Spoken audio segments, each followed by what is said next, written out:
The third area, and this is the final kind of key, and this is perhaps the biggest one for me, that I originally learned from Stapleton Roy, from Ambassador Roy, who many of us know, and many of you for many decades.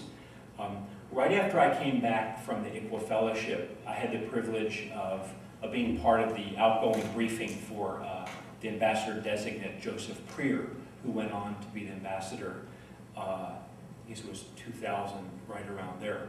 And there was they use these group briefings. And Ambassador Roy State was up there doing the same. And in his remarks, at one point, he started to talk about the difference between information and understanding. And you all know State, he's a very wise, deep, broad thinker.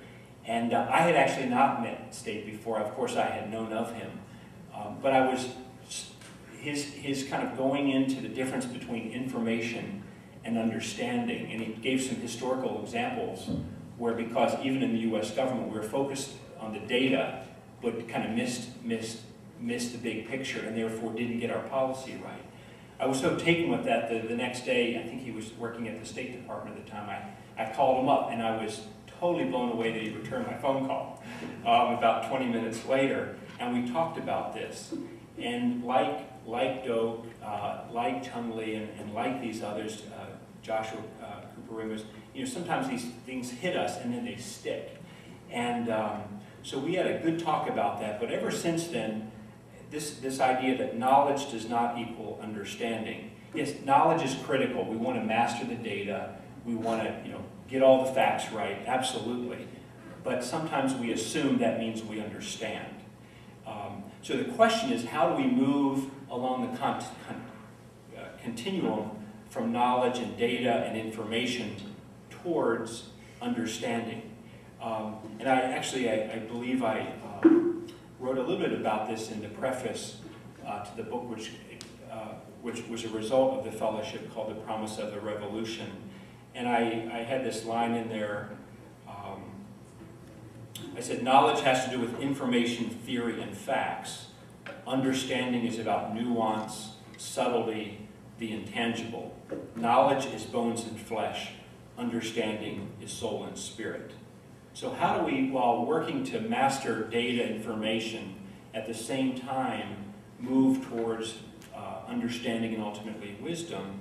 I have found that the critical kind of X factor there is people. People in the country, in the society, where we're working to understand.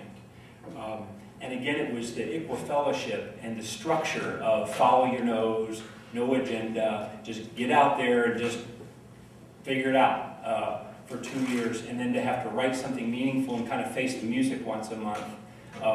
Freedom is not free all the time. But for me, the result of that was to really engage with people and try to bring out an understanding of China through the lives of people like Principal B, and you all have heard my stories about others.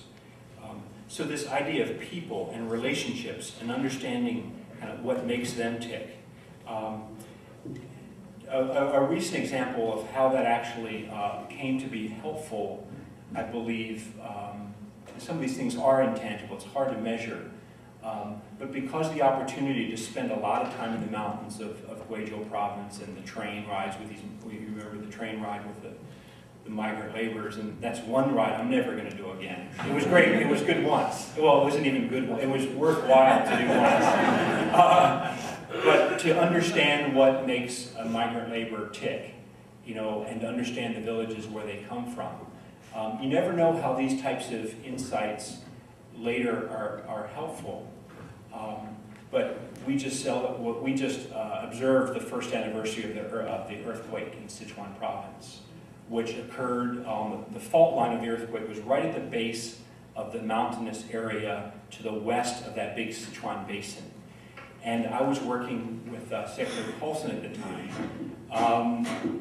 And so because of my role with him, and I was charged every morning at 7 o'clock. I was there in his office to brief him on what was going on. That went on for about 2 weeks. Within 24 hours, President Bush had called President Hu, Secretary Paulson had called the Vice Premier. We called again 2 days later. But every morning, again, the facts, well, much of the information was coming in through U.S. government sources, much of the information coming in through media reports.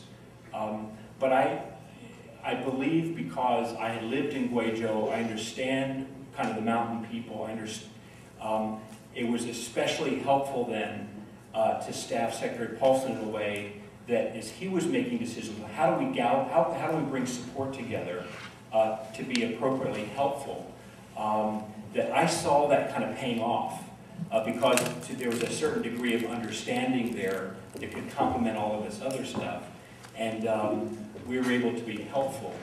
And one of the results of that was a public-private partnership, where then 2 months later, I had the privilege of representing Secretary Paulson to travel with 8 CEOs of 8 very large companies to go out to Ground Zero, and some NGOs and USAID and some other government officials, but to go with them to Ground Zero there at the epicenter, to talk and to try to understand and to advise this group as they were looking at how to be helpful in reconstruction.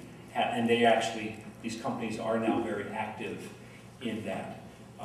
But again, it's that mindset of data, information, and then the understanding that comes by spending time with people and understanding what makes them tick, and then trying to figure out how that tells the bigger story. I mentioned that Guowei and Margaret and John, we were a family of 4 now, we're a family of 6. We were talking on the car ride up here that when Margaret came back, she was exactly James's age now, and you'll get to know James and Peter tomorrow. James is now 4½. And we are so thankful that our family is part of the ICWA family. And I'm so grateful in these various opportunities I've had to continue to be a bridge with China, to have been kind of rooted in a way that I had not been before. I lived in China 5 years or so before the ICWA fellowship. Over a course of about 15 years. But again, as our returning fellow knows, and those of you who have had fellowships, there's something about an ICWA fellowship, whether you like it or not, you're going to go deep. And thankfully, a lot of that has stuck. So maybe we'll just open it up to some discussion now. Yeah, thanks.